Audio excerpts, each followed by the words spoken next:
জানি তুমি এই চিঠি কখনো পড়বে না, তবুও লিখছি কারণ মনটা খুব খারাপ আছে। তুমি হয়তো জানো না, তোমার অবহেলা, তোমার চুপ করে থাকা আমার ভেতরটা কেমন ভেঙে দিচ্ছে ধীরে ধীরে প্রতিদিন।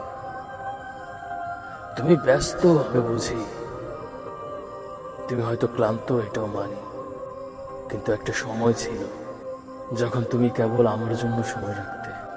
আজ আমার জন্য তোমার কোনো সময় নেই।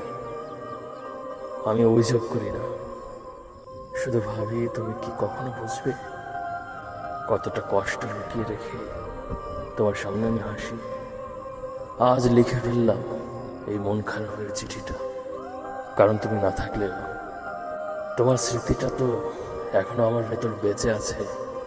সেই স্মৃতির জন্যই আমি এখনো টিকে আছি। ভালো থেকো। আর যদি কোনোদিন কখনো মন চায়, তবে ফিরে আসতে হবে না। শুধু একবার ভেবো, কেউ ছিল যে নিঃশব্দে খুব ভালোবাসতো তোমাকে।